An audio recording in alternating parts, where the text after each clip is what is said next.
Our first unit is American Political Culture and the Constitution. We're going to talk about the Constitution, but before we can really get into that, we're going to have to go back and look at how we got to the system of government that we have today, starting with the Declaration of Independence. During the 1700s, there's a lot of tension going on in the colonies between the colonists and Great Britain. At this point, the 13 colonies, which would eventually become the United States, is ruled by King George III of Great Britain. Now, the British government is passing laws that are going to restrict the freedoms of the colonists, and they're also going to be imposing taxes on the colonists. There's a lot of resources in the colonies, and this is going to be a way for the British government to finance their empire. Colonists are going to be upset because they do not have any kind of representation within the government that is imposing all these taxes on them. So you've probably heard the phrase, no taxation without representation. This is why the colonists are upset. So there's going to be this movement toward a separation from Great Britain. That's what the Declaration of Independence is going to be. It is essentially a breakup letter with Great Britain. And this is one of the foundational documents for the exam, so make sure that you're paying attention to what's in the Declaration of Independence. So Thomas Jefferson is going to write much of the Declaration, and he is going to draw upon these ideas that come from the Enlightenment. So these are widely known ideas in both the colonies and Britain.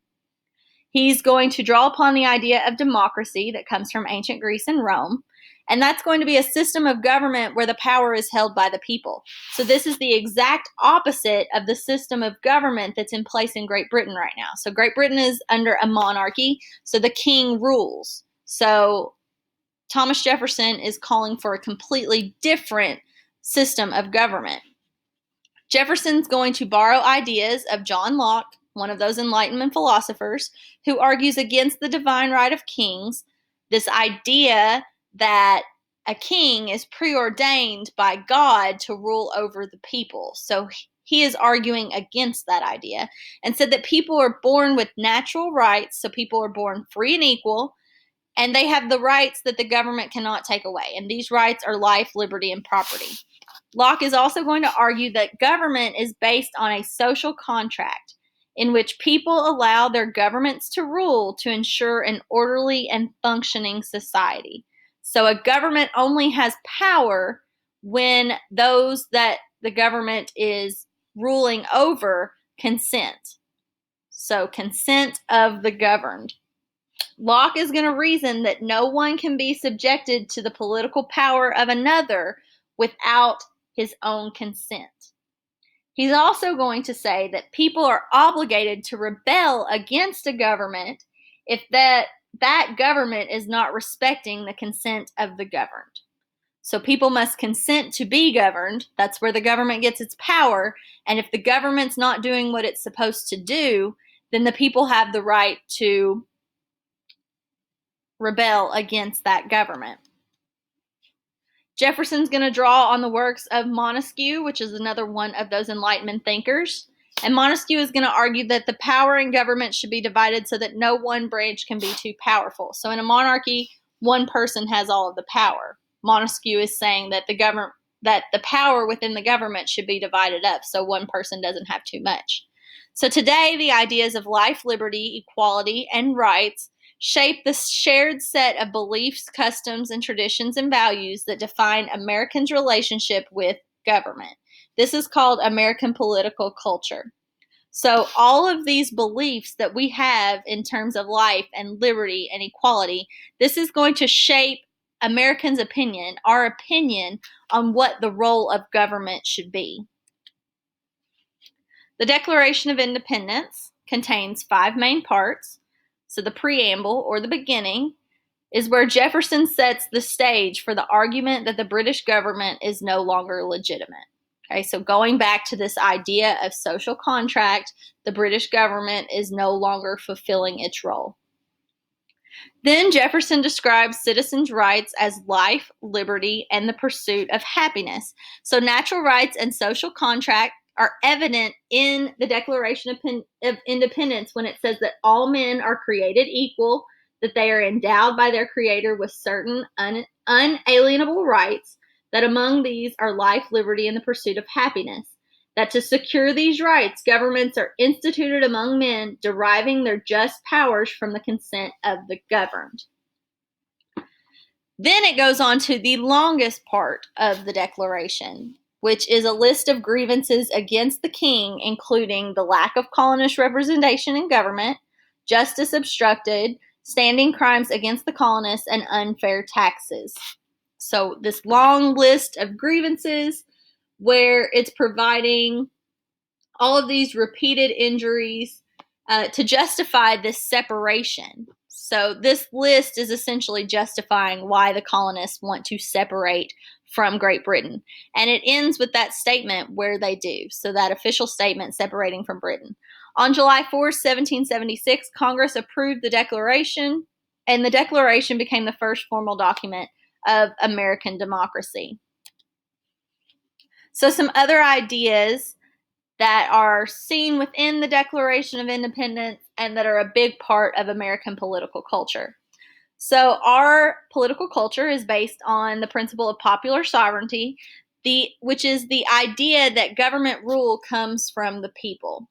So one way to think of popular sovereignty is to think of popular as meaning people, sovereignty meaning ruler. So you put them together, the people rule. So the rule of government is going to come from the people. That goes back to the idea of having this consent of the governed. American political culture is also based on the concept of republicanism, meaning the government's authority comes from the people. So we, as citizens, elect our representatives. So they get their authority and their power from us. In a representative democracy, citizens choose representatives to assert their interests in the national policy-making process. So, we elect our members of Congress, we elect our president, and we're hoping that in selecting this individual that they are going to carry out our interests as they fulfill their position. Representatives are then held accountable through free and fair elections. So, if we vote for someone and we don't think that they're doing a good job, then in the next election, we can vote somebody else in. So that's what is meant by representative democracy. Inalienable rights, we've talked about those a little bit already. And the thinking behind the Declaration is that some rights are self-evident or inalienable, meaning that the government can't take them away. And specifically in the Declaration, they are listed as life, liberty, and the pursuit of happiness. A just system of political rule must be constructed to protect these rights and their expression. So the role of government is to protect the natural rights of citizens. So protect their right to life, their right to liberty, and their right to the pursuit of happiness. That's what the government should do. However, there are sometimes different visions of these natural rights and what the government's role is. Liberty refers to social, political, and economic freedoms. However, some people might see liberty to mean that it's freedom from government interference. Some might see liberty as the freedom to pursue one's dreams. There's been a lot of tension in the news lately and all over social media, especially towards this mask mandate with the pandemic and having to wear masks in public places. Well, some people will argue that that is infringing on their liberty. They should not have to wear a mask if they don't want to. That is infringing on their freedom not to have to wear one. However, others will argue that it is another person's right to life. Okay, so protecting another person's right to life is what that mask mandate is doing. So the government has to try to balance those natural rights. Okay, so there can sometimes be tensions between different visions. The pursuit of happiness and religion. So another core American political value is the belief that through hard work, sacrifice, and your own talents, individuals should be able to achieve their goals. So essentially what this pursuit of happiness means is that as a citizen, you have the freedom to live your life however you choose. As long as you're not infringing on somebody else's rights, you should be able to live your life however you choose. That's this idea behind the pursuit of happiness. Religious traditions have helped shape American political culture. Religion has played a more influential role in America than many other modern democratic governments. And if you think back to when people are leaving Great Britain and other parts of Europe to come to the United States, it's because they're trying to get away from religious persecution. And that's a big part of how religion is going to have a role in our political culture.